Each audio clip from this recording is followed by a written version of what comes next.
মুমিনের 65টি গুণাবলী কোরআনের আয়াত দ্বারা। ১. আল্লাহ তাআলার নাম নিলে ভয়ে অন্তর কেঁপে উঠবে। সাচ্চা ঈমানদার তো তারাই, আল্লাহকে স্মরণ করা হলে তাদের হৃদয় কেঁপে ওঠে, আর আল্লাহর আয়াত যখন তাদের সামনে পড়া হয় তাদের ঈমান বেড়ে যায় এবং তাদের নিজেদের রবের উপর ভরসা করে। সূরা আনফাল আয়াত ২। ২. আল্লাহ তাআলার সাথে কখনো শিরিক করবে না, তারা আল্লাহ তাআলা ছাড়া আর কোনো উপাস্যকে ডাকবে না। সূরা ফুরকান আয়াত ৬৮। ৩. জিনা করবে না, ব্যভিচার করো না। সূরা ফুরকান আয়াত ৬৮। ৪. নিজেদের লজ্জাস্থানের হেফাজত করো। সূরা মুমিনুন আয়াত ৫। ৫. খুশু সহকারে নামাজ আদায় করে যারা নিজেদের নামাজে বিনয় অবনত হয় এবং নিজেদের নামাজগুলো রক্ষণাবেক্ষণ করে। সূরা মুমিনুন আয়াত ২ ও ৯। ৬. পিতামাতার প্রতি উহ শব্দ করবে না, তাদের উহ শব্দ পর্যন্ত বলো না। সূরা ইসরা আয়াত ২৩। ৭. অযথা এবং বাজে কাজ থেকে দূরে থাকবে। সূরা মুমিনুন আয়াত ৩। ৮.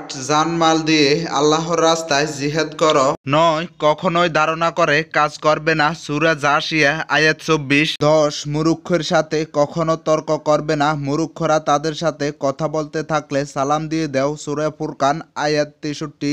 ১১. নিন্দুকের নিন্দাকে পরোয়া করো না, যারা আল্লাহর পথে প্রচেষ্টা ও সাধনা করে যাবে এবং কোনো নিন্দুককে নিন্দার ভয় করবে না। সূরা মাইদা আয়াত ৫৪। ১২. কখনোই মিথ্যা কথা বলবে না, নিজেদের আমানত ও প্রতিশ্রুতি রক্ষা করে। ১৩. আমানতের খেয়ানত করবে না। ১৪. প্রতিশ্রুতি দিলে রক্ষা করবে, যারা অঙ্গীকার করে তা পূর্ণ করবে। সূরা বাকারা আয়াত ১৭৭। ১৫. পরিপূরণভাবে যাকাত আদায় করবে। সূরা বাকারা আয়াত ১৭৭। ১৬.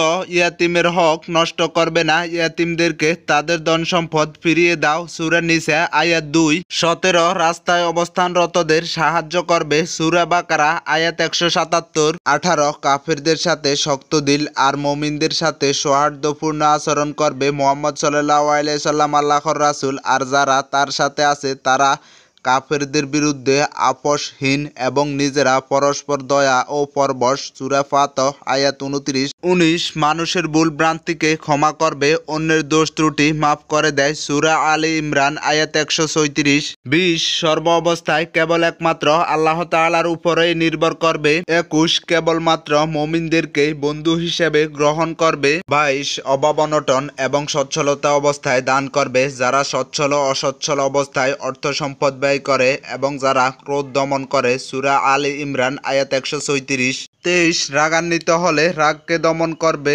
যারা ক্রোধ দমন করে। সূরা আলে ইমরান আয়াত ১৩৬।